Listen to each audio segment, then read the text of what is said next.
S S ಟಿವಿಯಲ್ಲಿ ಜಾಹೀರಾತು ನೀಡಲು ಈ ನಂಬರಿಗೆ ಸಂಪರ್ಕಿಸಿ. ಮೀಸೆ ಬಳಸ್ಕೊಂತೀನಿ ಚಾಲೆಂಜ್ ನಿಮ್ಮ ಪೇಜಲ್ಲಿ ಇನ್ನೂ ಐತೆ ಅದು. ಸೇವ್ ಮಾಡಿ ಇಟ್ಕೊಳ್ರಿ ಇದನ್ನ.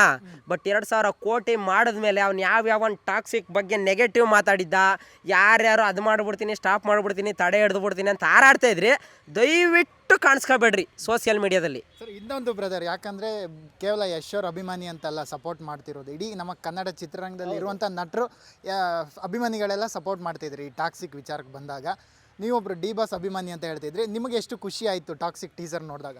ತುಂಬ ಖುಷಿ ಆಯಿತು ಬ್ರೋ. ಯಾಕೆಂದರೆ ನಾನೊಬ್ಬ ಡಿ ಬಾಸ್ ಅಭಿಮಾನಿಯಾಗಿ ಯಶ್ ಅವರು ಇವತ್ತು ರಾಕಿಂಗ್ ಸ್ಟಾರ್ ಅಂತ ಹೇಳೋದಕ್ಕಿಂತ ನಮ್ಮ ಕನ್ನಡದ ನಟ ಇಡೀ ಪ್ರಪಂಚದಾದ್ಯಂತ ಹೆಸರುವಾಸಿ ಮಾಡಿದ್ದಾರೆ.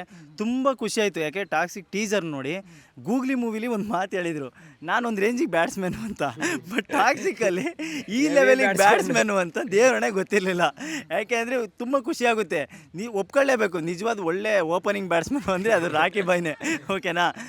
ದೇವ್ರಣೆಗಳು ಇವಾಗ ಇಷ್ಟ ತನಕ ಹೇಳಿದ್ರು, ಅದಕ್ಕೆಲ್ಲ ಪಕ್ಕಕ್ಕಿಟ್ರು ಟಾಕ್ಸಿಕ್ಕು ಇದು ಕನ್ನಡಕ್ಕೆ ಅಂತ ಮೂವಿ ಮಾಡಿಲ್ಲ, ಇಡೀ ಪ್ರಪಂಚಕ್ಕೆ ಅಂತ ಮೂವಿ ಮಾಡಿರೋದು. ಇದು ಒಂದು ತಲೆಯಲ್ಲಿ ಇಟ್ಕೊಂಡು ಕನ್ನಡ ಆಡಿಯನ್ಸಿಗೆ ಅಂತ ಮಾಡಲಿಲ್ಲ, ಇಡೀ ವರ್ಲ್ಡ್ ವೈಡು ಎಲ್ಲ ಕಡೆಯಿಂದ ನೀವು ಒಬ್ಬೊಬ್ಬರು ಕರೆಸ್ಕೊಂಡು ಒಂದು ಮೂವಿ ಇದು ಮಾಡಿದ್ದಾರೆ ಅಂದರೆ ಅದಕ್ಕೆ ತುಂಬ ಒಂದು ಗಡ್ಸ್ ಅನ್ನೋದೇ ಬೇಕು ಅಲ್ವಾ? ಅದು ಯಾರಿಗೂ ಆ ಥರ ಮಾಡಲ್ಲ.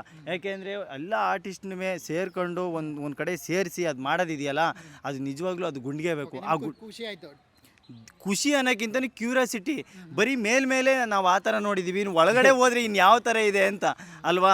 ಸೊ ದೇವರಣೆಗಳು ಹೇಳ್ತೀನಿ, ಟಾಕ್ಸಿಕ್ ನೋಡಿಕೊಂಡು ಹೊಟ್ಟೆ ಉರ್ಕೊನೋರಿಗಿಂತ ಬೀಜ ಇಸ್ಕೊಂಡು ಸತ್ತೋಗರೇ ಜಾಸ್ತಿ ಥಿಯೇಟ್ರಲ್ಲಿ ನಿಜವಾಗ್ಲೂ. ಯಾಕೆ ಅಂದರೆ ಯಶನ ಹೆಸರು ಇವತ್ತು ಅವ್ರ ಹೆಸರಲ್ಲೇ ಇದೆ ಯಶಸ್ಸು, ಇನ್ನು ಯಶು ಅಂತ ಹೇಳೋದೇ ಬೇಡ ಅಲ್ವಾ?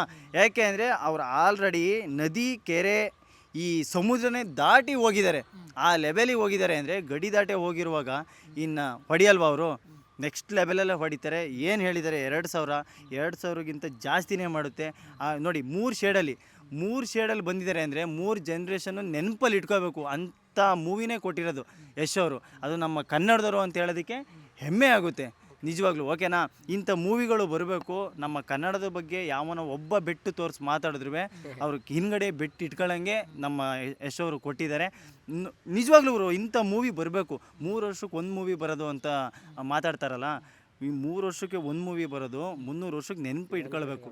ಸೊ ಆ ಥರ ಮೂವಿ ಕೊಡ್ತಾ ಇರೋದು. ಈ ಚಿಲ್ಡ್ರೆ ಪಲ್ಡ್ರೆ ಬಂದು ಅಂದರೆ ಯಾರು ಬೇಕಾದ್ರೂ ಮಾಡ್ತಾರಲ್ವ? ಯಾಕೆಂದರೆ ನಮ್ಮ ಕನ್ನಡ ಇವತ್ತು ಆ ಲೆವೆಲಿಗೆ ಹೋಗಿದೆ ಅಂದರೆ ಒನ್ಲಿ ರಾಕಿಂಗ್ ಸ್ಟಾರ್ ಯಶ್ ಅಂತಲೇ ಹೇಳ್ಬೋದು. ಯಾಕೆಂದರೆ ಇವಾಗ ನಾವು ಡಿ ಬಾಸ್ನವ್ರು ಎಷ್ಟು ಪ್ರೀತಿಸ್ತೀವಿ, ಇಡೀ ಪ್ರಪಂಚ ಎಷ್ಟನವ್ರು ಕೊಂಡಾಡ್ತಿದೆ ಅಂದರೆ ಅದಕ್ಕಿಂತ ಹೆಮ್ಮೆ ನಾವು ಎಲ್ಲ ಫ್ಯಾನ್ ಅವರು ಯಾರಿಗೂ ಇದಿಲ್ಲ, ಎಲ್ಲರನ್ನೂ ಗೌರವಿಸ್ಬೇಕು. ಎಲ್ಲ ನಟರು ಇಷ್ಟ. ಇವತ್ತು ಕನ್ನಡ ಇಂಡಸ್ಟ್ರಿ ಆ ಪೀಕ್ ಲೆವೆಲಲ್ಲಿದೆ. ದುರಂಧರು ಖಾಲಿ ಸಿಲಿಂಡ್ರ್ ಯಾವುದೂ ಇಲ್ಲ, ಪೆಡ್ಡಿನೂ ಇಲ್ಲ, ಚಡ್ಡಿನೂ ಇಲ್ಲ. ನನ್ನ ಪ್ರಕಾರ ಒಂದೊಂದು ಟಾಕ್ಸಿಕ್. ಯಾರೋ ಒಂದು ಡೈಲಾಗ್ ಹೇಳಿದ್ರಲ್ಲ ಬ್ರದರ್, ಡಿ ಬಾಸ್ ಅವರು ಅಂದರೆ ನಮ್ಮ ಕರ್ನಾಟಕ ಕಾಯ್ತಾ ಇರೋ ಆನೆ ಇದ್ದಂಗೆ, ಯಶ್ ಅವರು ಒಂಥರ ಸಿಂಹ ಇದ್ದಂಗೆ, ಇಡೀ ಜಗತ್ತನ್ನೇ ಬೇಟೆ ಆಡೋಕೆ ಹೋಗವ್ರೆ ಅಂತ. ಹಂಗೆ ಡಿ ಬಾಸ್ ಅವರಾಗಲಿ ಯಶ್ ಅವರಾಗಲಿ ಅವ್ರ ಪ್ರೀತಿ ಬಂದವೇ ಚೆನ್ನಾಗಿ ಐತೆ. ಇಲ್ಲಿ ಬ್ಯಾಡ್ ಕಮೆಂಟ್ ಹಾಕೋರೆಲ್ಲ 300 ರೂಪಾಯಿ ಕೊಟ್ಟು ಸಿನಿಮಾ ನೋಡೋರಲ್ಲ, ಯಾರ್ದು ಆಡ್ಸ್ಪಾಟ ಆನ್ ಮಾಡ್ಕೊಂಡು ರೀಲ್ಸ್ ನೋಡೋದು ನನ್ನ ಮಕ್ಕಳು. ತಲೆ ಕೆಡ್ಸ್ಕೊಂಬಾರ್ದು. ಸಿನಿಮಾ ಲೇಟಾಗಿರ್ಬೋದು, ಕಿರಾತಕ ಗೋಳಿಯಲ್ಲಿ ಗೂಗ್ಲಿ ಶರತ್ ಅವರಲ್ಲಿ ಇವತ್ತು ಟಾಕ್ಸಿಕ್ ರಾಯಾಗಿ ಬದಲಾಗಿದ್ದಾರೆ. ಅರ್ಥ ಮಾಡ್ಕೊಂಬಿಡ್ರಿ, ಚೇಂಜ್ ಆಗಿದೆ. 3 ವರ್ಷಕ್ಕೆ ಒಂದು ಸಿನಿಮಾ ಮಾಡಿದ್ರು 100 ವರ್ಷ ನೆನ್ಪಿಟ್ಕೋಬೇಕು. ಆ ಥರ ಸಿನಿಮಾ ಮಾಡಬೇಕು. ಆ ಥರ